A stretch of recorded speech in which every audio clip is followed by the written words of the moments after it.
for Success with Elaina Zuker. I'm David Littman with SMM Connect and Training Magazine Network. We'll get started with Elaina in just a moment, but just a quick reminder, we've got some upcoming webinars tomorrow. We've got Tom Rutledge coming to teach you how to transform your content from boring to brilliant. So those prospects tune in, turn on, and buy. And then next week, we've got two wonderful speakers, Emily Weinsendel and, oh my gosh, I probably just mispronounced your name. Sorry about that. Leveraging AI coaching tools. There we go. So this wonderful world of AI for effective skill building. And then we'll have Alan Partridge coming to teach you how to empower partners for growth. So you can register for those just like you registered for today's session at smconnect.com at the calendar section there, or just click the slide in the bottom left. And we hope to see you there as well. Real quick, for those of you who, like to use closed captions, we now have that option in Adobe. You can just click on the drop-down arrow next to the CC at the top of your window. You'll be able to move the captions to wherever you'd like, resize them, and more.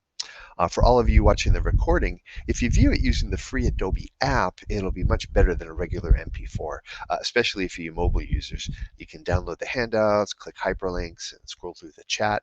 To download the free Adobe app, you can just go to the link, which I'm going to put into the chat right now.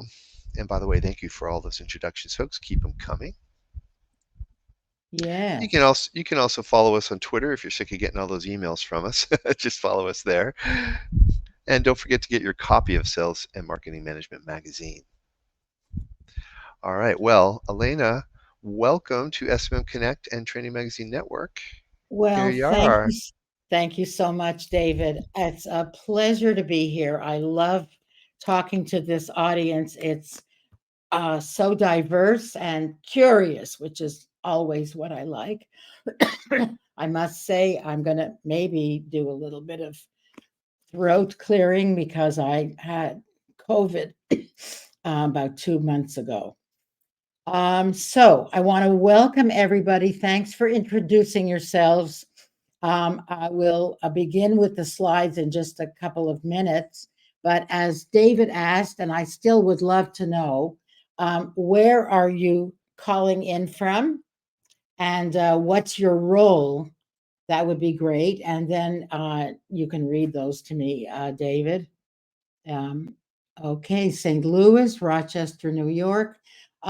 So just I want to thank the folks at Training Magazine Network and SMM. And I am curious about whether people came in from uh, TMN or SMM. So that would be interesting to know. I see a lot of people in so many different roles and industries. Very, very interesting. And I also want to thank David Littman, who is our erstwhile producer here today. And he's in charge of all the tech, the chats, and many other things. And he's probably the hardest working man in Maui, Hawaii. So David is there in Hawaii and working away. So aloha. I see that there's somebody, you said aloha. Yeah, May said she was from Hawaii, so I was just wondering what Oh, part. where in Hawaii? There's 4 different islands, right? So we're all Yeah, separate here. so I wonder Yeah, where.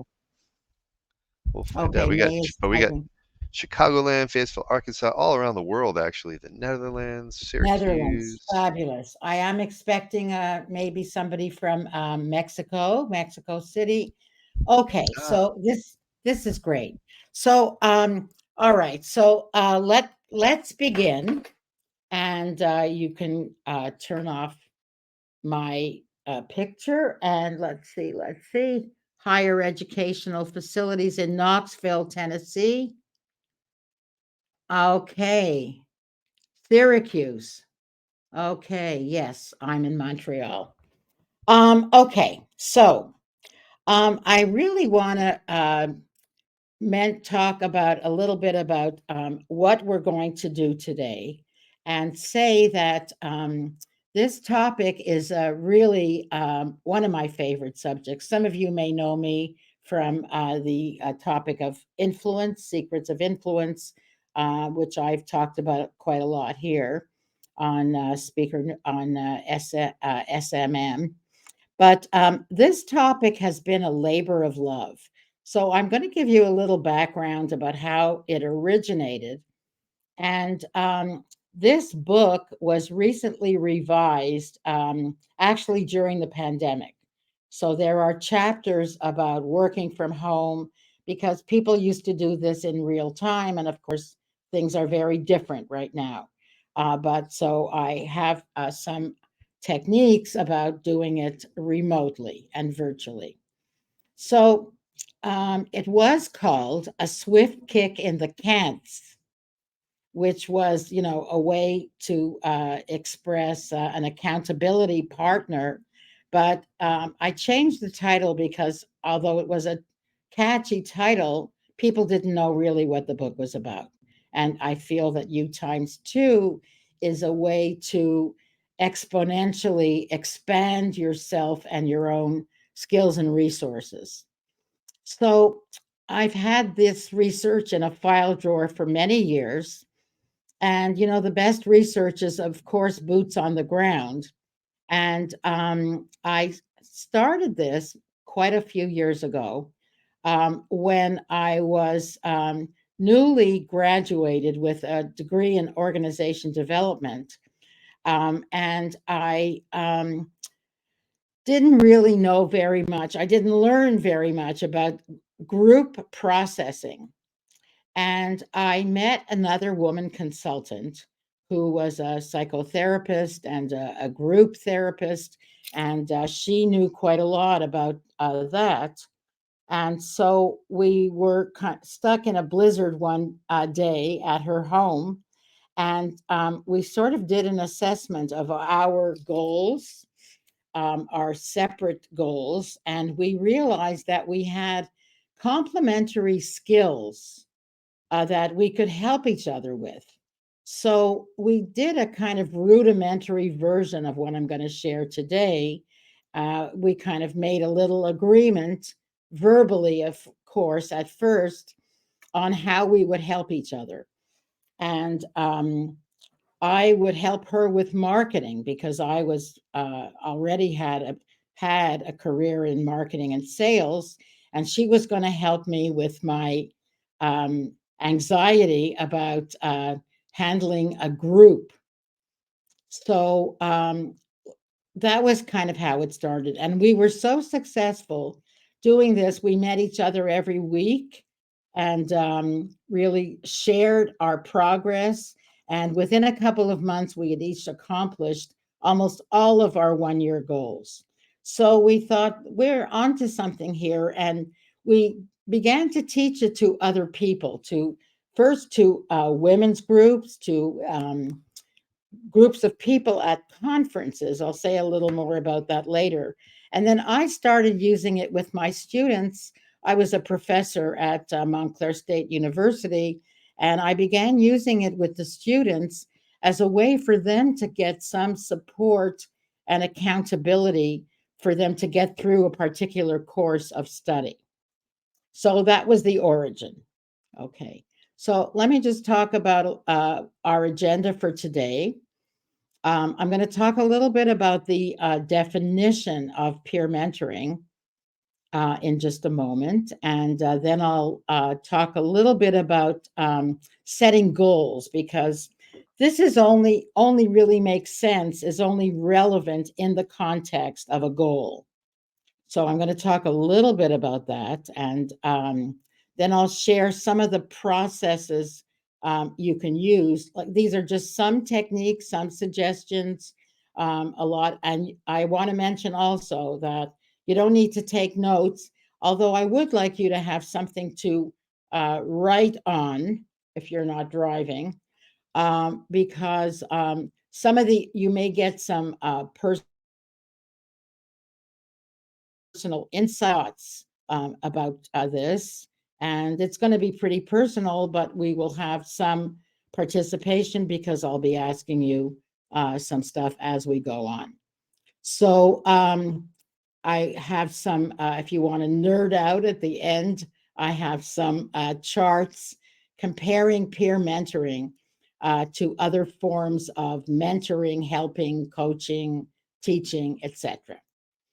So, and then of course, we'll have a lot of time for Q&A.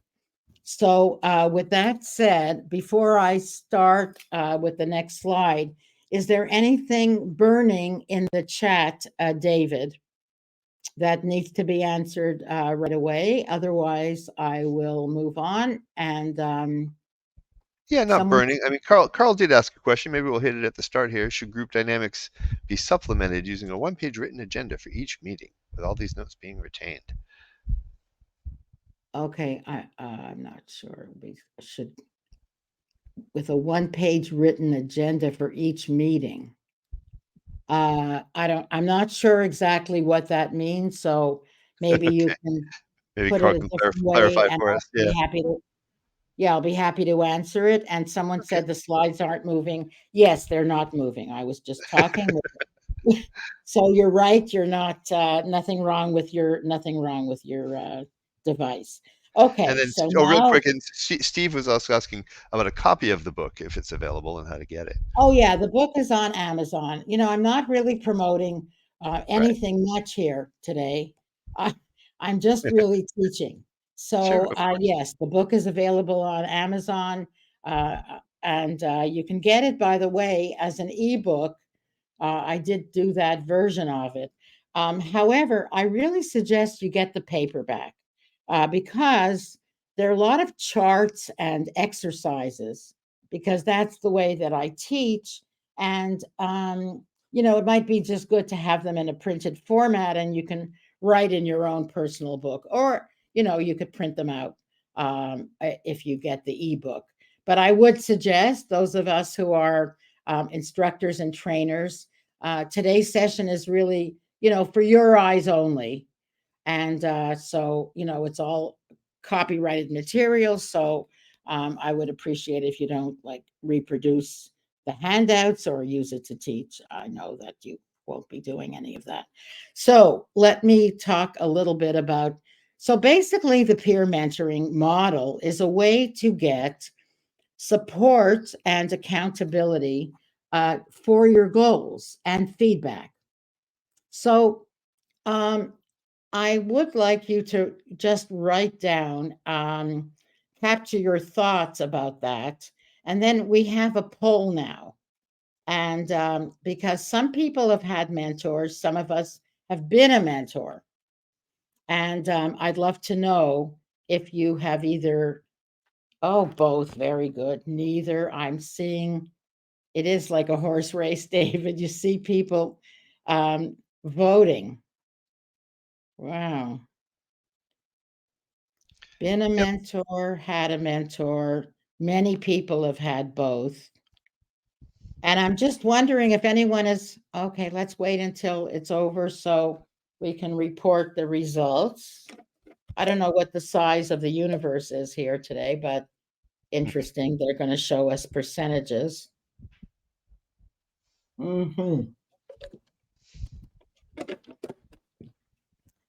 60% have been both. Well, this is a very sophisticated group.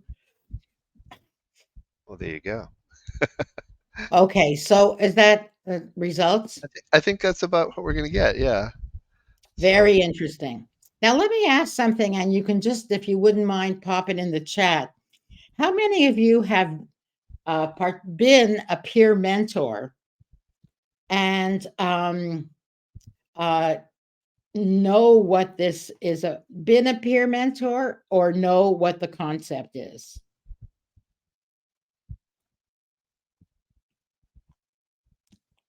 Okay, and what are people saying in the chat? been a mentor, been a peer mentor, always looking for additional tips many times over. Lots of people, not really, but they understand the general idea. Quite a Okay. few who have been, though. Oh, good. Okay, that's interesting. Okay. So, let me just find my spot here. Okay. So here's the kind of some of the attributes of a peer mentor, right? So they're very similar to a mentor. You'll notice. So a mentor can be, your sponsor within an organization get you a sponsor or kind of a champion for you, a role model, a counselor, a true believer is kind of like similar to that. But it doesn't have to be personal or even anybody in your department, and it's strictly a quid pro quo, and it's not about friendship. And I actually suggest it may become a friendship over time, but I suggest you don't necessarily do this with a friend. Okay, so let me just say that a peer mentor, as I said earlier, it needs to be within the context of a goal. And so, because you may not know what you need a peer mentor for, so getting a mentor only makes sense within the service of a particular goal. So you may want to jot on a separate piece of paper just for today. You don't need to share it. You can set a goal for anything. Just write it down now. And so some of the questions I'll be asking will make a little more sense to you. So it could be in career or money or personal, health or fitness, any category. And today's a business session, so I'll be maybe using some business examples. So that you ask yourself, what do I want to achieve? And when will I complete it? And the most important question is, how will I know when I'm there? Okay, so I, do another program about goal setting, and I like to use what I call the SMART model, and that's the SMART. So a goal should be specific, measurable, applicable, relevant, and time limited. Okay, so for example, I may want to expand my business by 30% by the end of the year. So I would ask myself, well, what would that look like? Would it mean by X number of more employees, Y amount of dollar volume of gross sales? That's probably the easiest thing to measure. Okay. And so there are 6 months roughly. So if I look at New Year's Eve at my revenue and I see that it's 25% over now, then I would say that I'm almost there, and so I can measure it. Okay, so hopefully that's clear. A fitness goal, for example, you want to lose 25 pounds by the end of the year. Again, it's very simple to measure. How will I know when I'm there?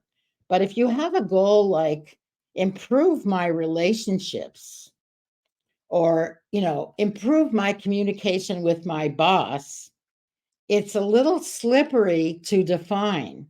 And so, you might struggle with that and say, how will I know when I'm there? Well, maybe if that person has made 4 out of the 5 overtures that you've made together to get together, like something like that. So, as I say, better is not really a goal. It's a nice start, but a goal needs to be measurable. So, I hope that's clear. Maybe people have any questions or concerns before I go on. They were asking about a SMART goal slide, but I just kind of put that in the chat for people. Okay, good, good. Okay. Yeah, I mean, it's just some criteria that a goal should have. But I just want the reason I put this in here today is that, you know, you may want a peer mentor or a helper for many things, but it's very important to narrow it down in the service of a particular goal, as we're going to see in a couple of minutes now.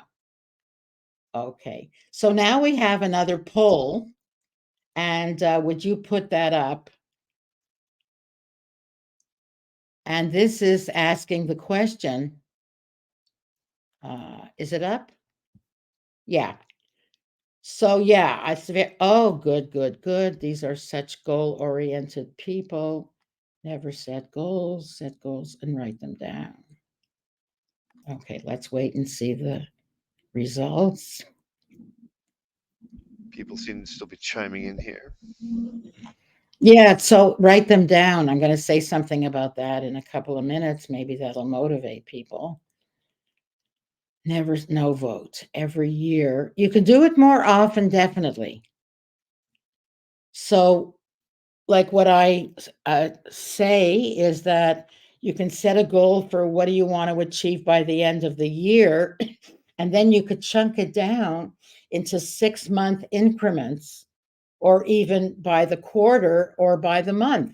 And then you can look at your calendar and see what activities can I do this month or this week to achieve that little niblet of my longer 1 year goal. Anyway, I have a lot to say about that, but not for today. So set goals and write them down. I guess we're settled on that result.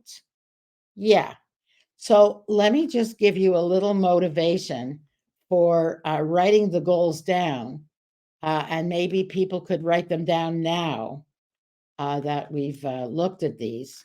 So there was a study done by Harvard Business School, and what they found that people who set goals were very likely, I don't know the percentage of this, but people who wrote them down were, I think it was something like 80% more likely to achieve them. So it makes a good case for writing them down. So let me give you a minute or two if you want to now just write a goal down. This is just for the purposes of today to begin thinking about a peer mentor. So, no one's going to hold you to this one, but just set, let's say, a 1 year goal and just write that down if you would now. Okay, so now we're going to look at, now here's the beginning. So here are just some of the many skills and resources you might have. And my guess is most of us here are already pretty successful, and a lot of you set goals and write them down. But all of us have missed out on certain categories or skills in our education. Like I never learned tech. And, I've had to learn this as an older adult, which has not been fun a little bit, but sometimes painful. So, we all have our strong suits, and there might be some things that we're missing. And so now that you're setting new goals, if you look at just this list, and then there's another list coming up. So I'd like you to look at these, and this is just a very tiny sample. In the book, there are pages and pages that are called a skills assessment and resource assessment. And so once you've set your goal, then ask yourself, what are some skills and resources I already have towards this goal? Because you've said it and you must already have some good resources to get you there, but there might be some that you're missing, like maybe you have an idea for a business but you've never done a business plan. Okay, so maybe that's going to be some area of skill that you're going to need. So what I'd like you to do is look at these lists again. I'm going to go back and forth. I can't put them side by side, but okay. So here's the one list. As I say, it's a very small sampler, but there may be others that you can think of, other skills and resources you already have. And these are a few more categories of skills.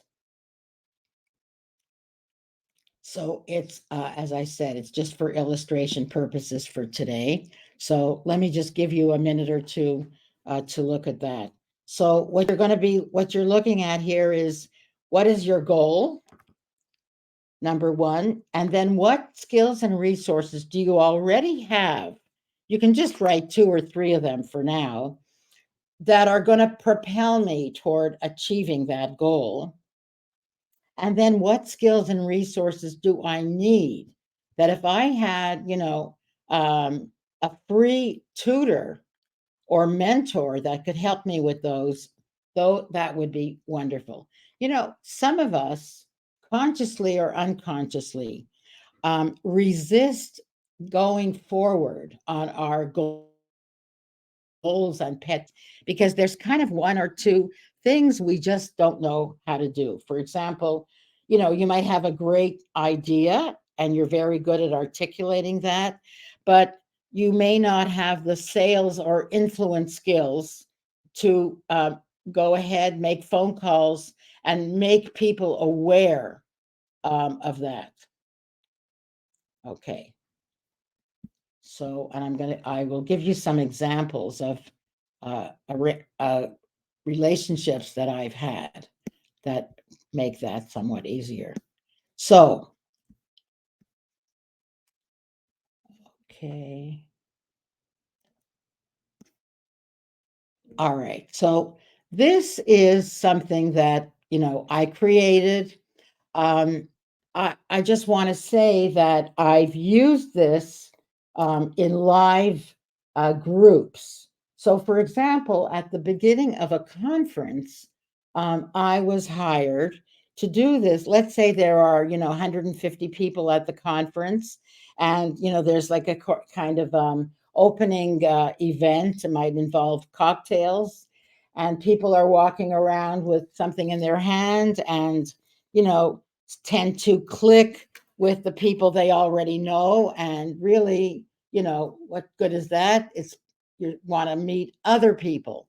So we had a way of having people identify their pluses, their best skills and resources ahead of time, and their minuses or their needs or wants as well. And then they would kind of mill around the room and pair up with somebody.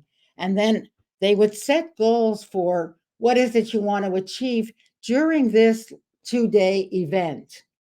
Now, most of us don't go to these live events anymore, but I'll talk about other practical applications a bit later on. I've also used this with my students in a particular course. And so that's a way for them to get support and accountability during a course. So, this is one of the slides I mentioned that I want to edit, because this top paragraph here uh, is should be in the bottom, and it should what it should say is, please write your goal in the top 3 lines. Okay, so that's the first step. And then after you've done your skills and resource assessment, you're going to write which 2 or 3 you have and which 2 or 3 you need. Okay, I mean, you could write this on a separate note now, but you will be getting these handouts. So, and then here's the second page of the contract. So once you've agreed on what skills you each have and want from each other, so this is where the rubber meets the road. This is, well, okay, what are you going to do for me? And what will I do for you? Okay, so let's say in the example I gave earlier of the woman who wanted me to help her with marketing and sales skills, and she was going to help me with group process skills. So, what I committed to do was to do some mock sales calls with her So we would kind of role play, and then I would give her feedback on her performance. And then also within this, I will is, well, how often are we going to do these sessions? And then you will, what are you going to do for me in terms of group process? Well, maybe you'll invite me to come to, just be a fly on the wall the next time you're running a group. And then I can take notes and ask you questions about that. And then maybe we can do some role play. We can invite our friends and I could do a practice. And again, how frequently are we going to do that? So I'm going to talk about equitable and equal in a couple of minutes because that's very, very important. So, and then you sign it. And I'm going to now give you, there's some instructions that I was using, which is still a good idea to do these on paper and not virtually. So once you have a printed version of the contract, maybe in the book or in the handout, and as I said earlier, you can make copies just for your peer mentor, but not for your whole department or class, if you don't mind. So you would make a copy for each of you, and then you would, and I'm going to go back so you could see again what the contract looks like. You could identify three main goals, but let's keep it simple for now and just do one. Once you get the hang of it, you could do other goals, maybe in different categories of life. But for now, we're just going to do one. And then you're going to write, as I said earlier, in your goal sheet, and I'm saying on the left and the right, but this doesn't correspond with the format of the current contract. So that's one of the things I'm going to change so it's not confusing. But and basically, you're going to write the indicators or measures which tell you when you've reached your goal and how do you know when you're there. Okay, so I'm going to show you another little page of instructions. So now that you have this printed out paper and you've written down what you will do and what your peer mentor will do, you can copy the page, and just like any contract, you can give it to the other person. This is your commitment to what you will do for them and what they'll do for you. And then you each sign each contract. You don't need to get it notarized, but you're going to agree on specific times to review and renew your contract. So maybe you just try it out for 2 months, and then you're going to come back together and review what needs to be changed. And I'm going to talk about that in a minute, but I just want to go back to the contract for a minute. You can take a screenshot if you want for right now. So this is page 2. And okay, so this is page 1. So again, your goals go in these top 3 lines. I mean, you could improvise and do it another way that you like. And then you're going to look at the skills and resources. You don't need to look at my list. You can just, scan your own, what you're already good at, and what skills are going to propel you to your goal.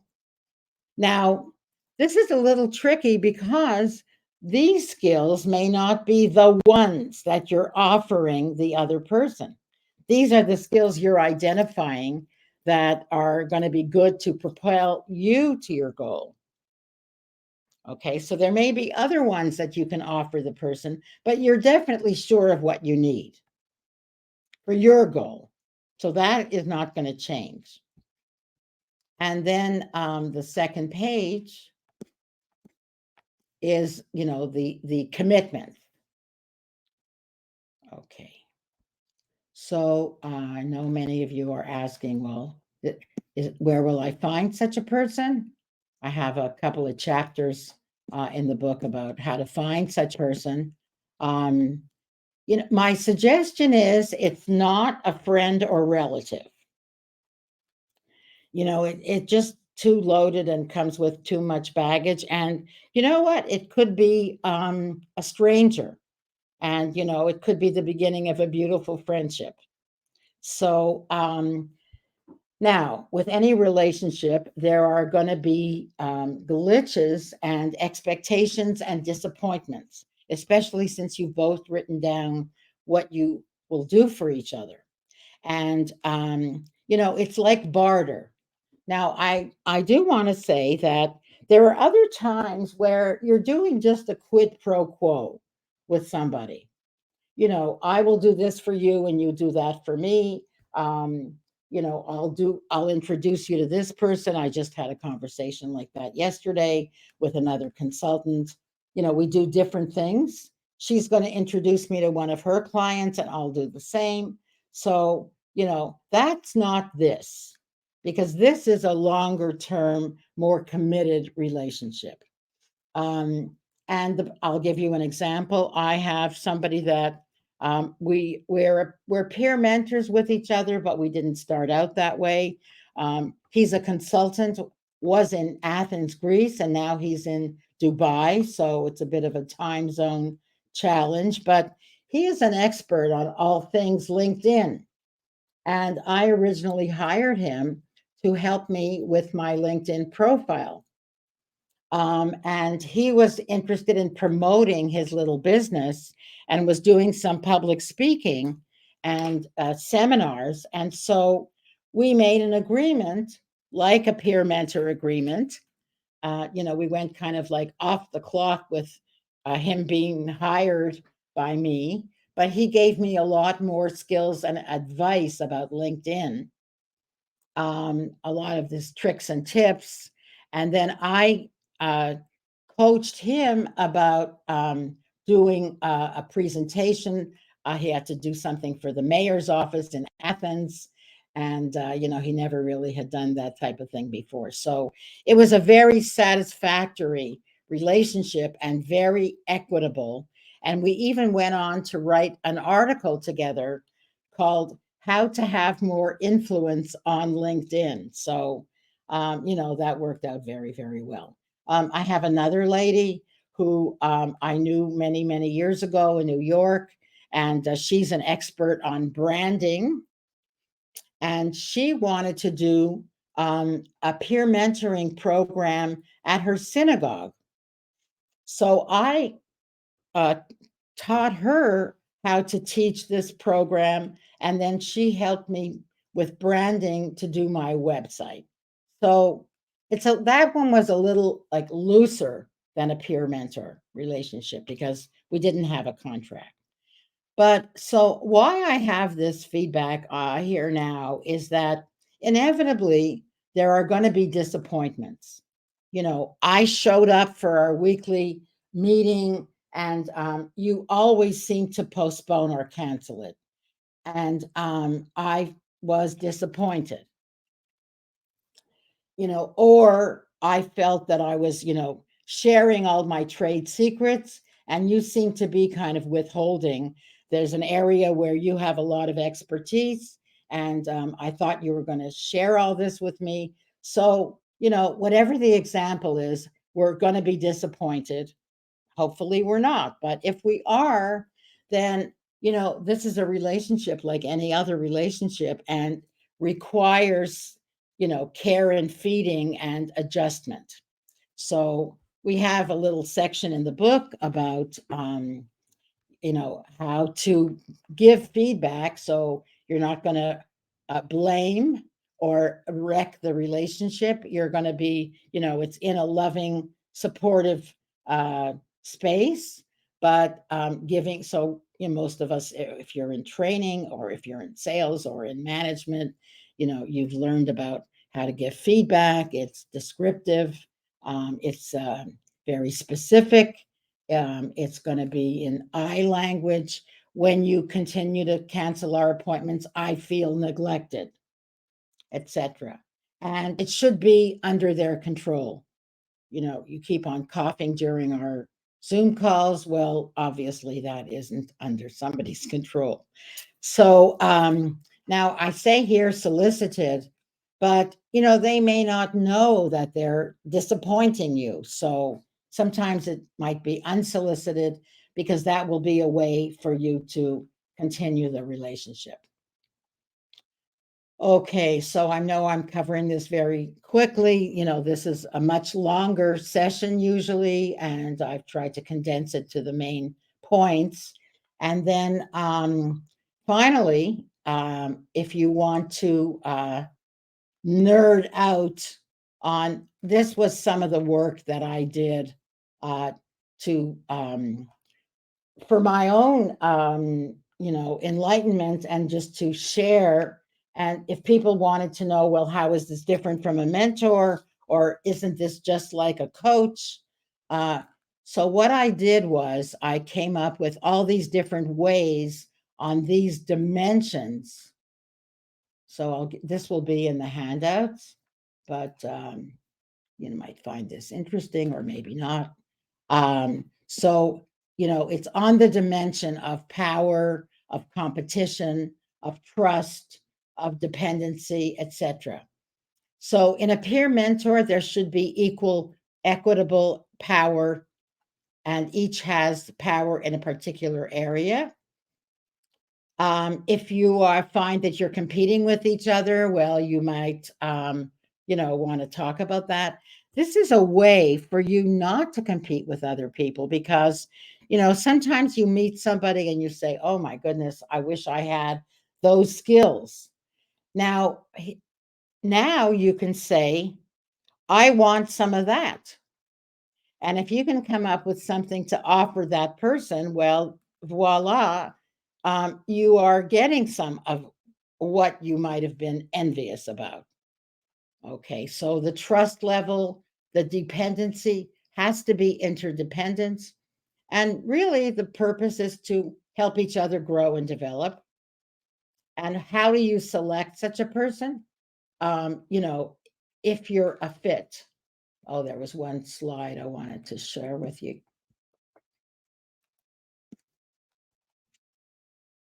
Okay, yeah.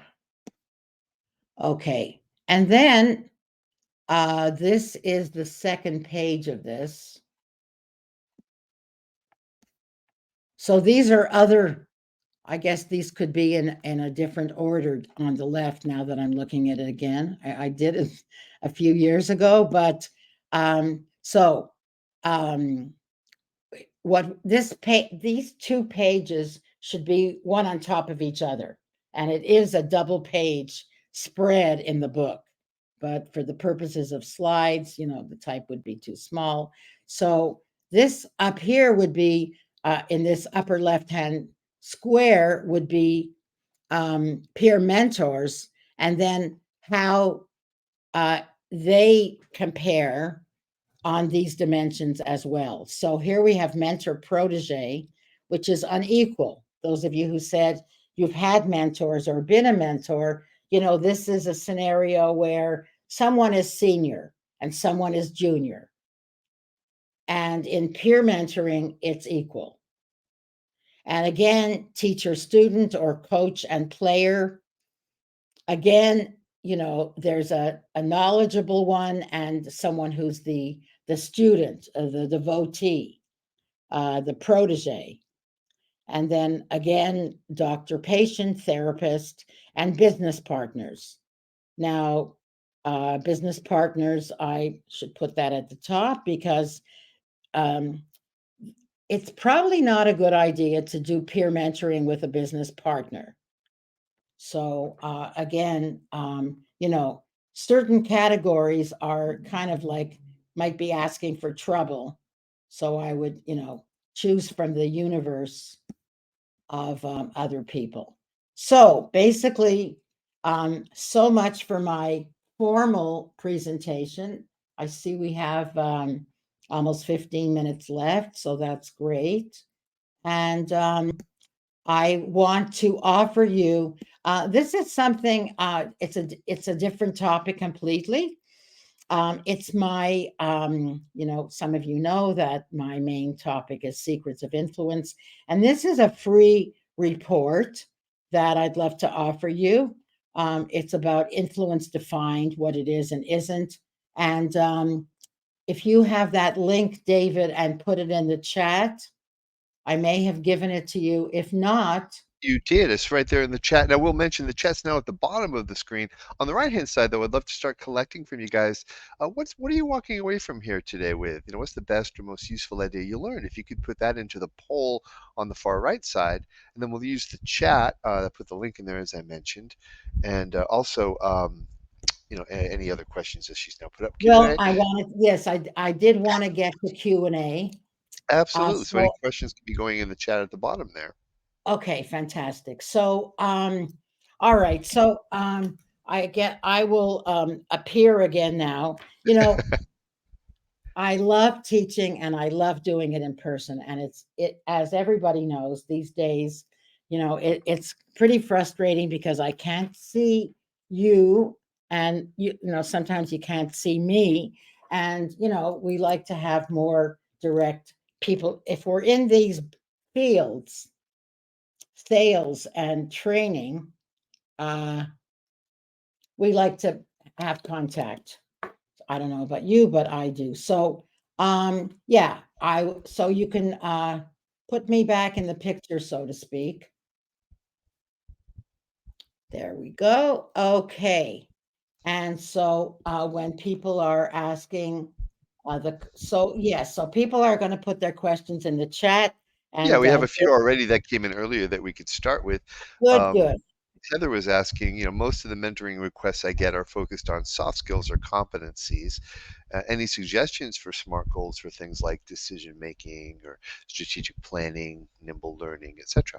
Okay, that's a great question. Yeah, it's a little harder to get your arms around that kind of thing because it is a soft skill.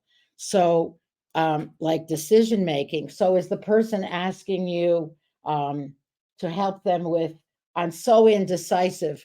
How can I know when to finally, uh, uh, make a decision on something? Is that the kind of request you're getting? And Heather, maybe if you can type that in chat, yes or no there. We'll see if she responds. Yeah. I think we may have lost her though. Let's see. You still Okay. here? Let's Um, move on and we'll get yeah. back when she types All right. it. Sure. Well, my friend May from Hawaii asked, would it be a good idea to have my peer mentor also be my accountability partner, and why or why Yes. not? Yes. It's one and the same.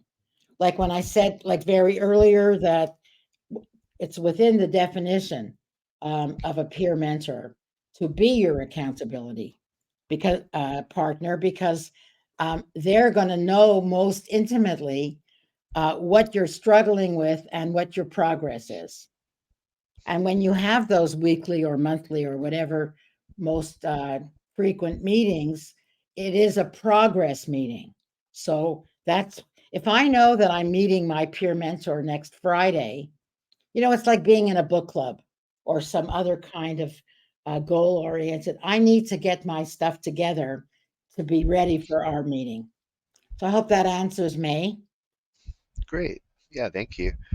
We're not getting in. I'm not seeing a lot of activity in the chat. We're not getting any other questions coming in at this point. We have some good ideas that have been captured from today, though, for sure. Things that people are walking away here with is, handling the difficult feedback when you're not getting what you want, ways for that, mindful of relationship dynamics and choosing peer mentors, an expanded awareness of peer mentoring, the whole idea of the written contract and specific SMART goals.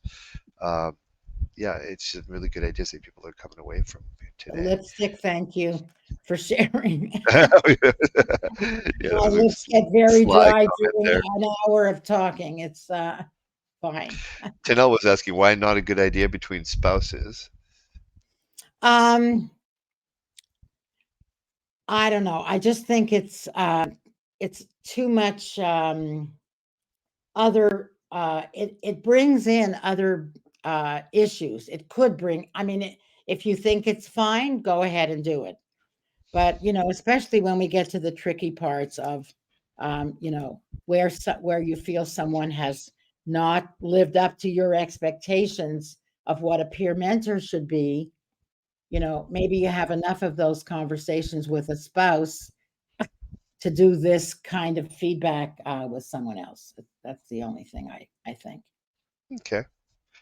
Yeah, and Jerry and Tina were kind of asking if you have any suggestions for how to build the peer mentor program strategy within the organization. Okay, great thought. Well, sometimes what I've done is I come or do a little virtual like this and set it up. So if I'll be happy to talk to you if you want. Do we have that contact slide? Let's see. It would be the last one, David. I think the last one. Yeah, right there. There you go. Yeah, so I would welcome. Let me see if I'm seeing it. Yeah. So this is my contact information. And if you have a specific question about your specific organization, I'm happy to talk to you about that.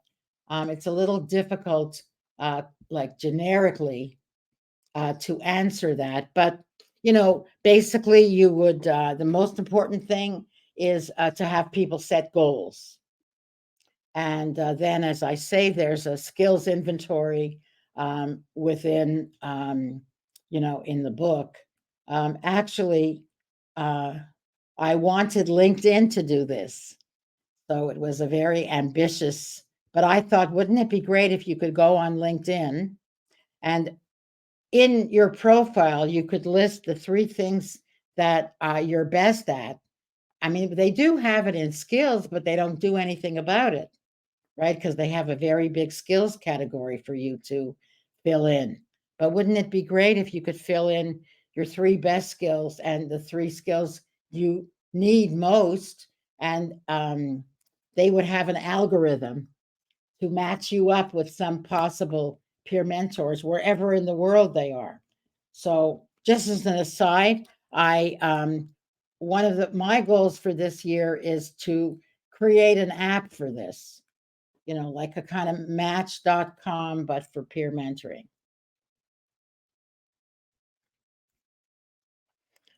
Okay, so Fantastic. other questions.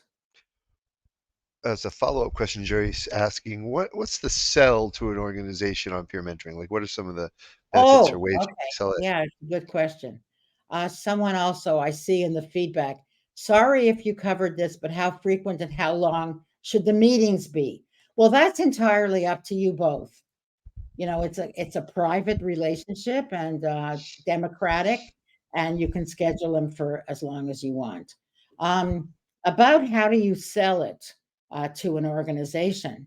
Um, so here's the thing. Um, some organizations have mentoring programs, and I've worked with a lot that do have that. And in that scenario, you're tapping the expertise and time of some of your senior people who A may not have the time and they have to do this after hours and they're not crazy about that. And B, they just may not be interested in coaching or helping junior people as they come along. Many are. But so this number one takes the burden off those senior level people. And number two, um, it comes from the assumption that only people who are senior to a certain level are capable of mentoring or coaching or teaching others, when the truth is, as we've seen, that there are so many rich resources on your same level. And so it's a way for an organization to show people to value your own skills and resources, because when you pair up with someone at your same level, you're honoring and valuing. Uh, and so you may be at my level, but you're senior to me in the knowledge that you have in a particular skill. I just want to go back and find this slide. Okay, so yeah, here it is. I may have jumped over this one, but this was on the cover of the book. And, it was meant to symbolize that when you find that person, they're a fit. They don't fit all your needy places, but there are definitely some skills and resources. And I say and resources, you'll notice I've said that over and over again because you may be able to help me. Okay, here's the contact slide. You may be able to help me with a resource, which is you have contacts in a certain business sector. And so it's not a skill you're helping me with, it's contacts. And so it may not take you as much time as me teaching you something, but is oh so valuable. So you have to work that out. Again, there's a chapter in the book all about barter. And I did a lot of research for that. And then there are some uh, customs in ancient cultures, especially in what we here call the First Nations, which are our Native Canadian. We call them First Nations.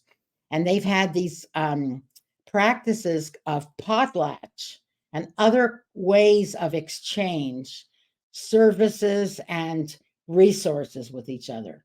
And I hired a professor of anthropology to write that chapter for me in the book. So, um, suggest you get the book.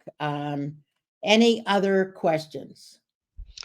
No, I think we're pretty well covered, and we're getting towards the top of the hour. So I think Oh, good, good, we good. can just go ahead and Okay, thank you again, Elena, for such great information. You can see what people thank are taking you. away.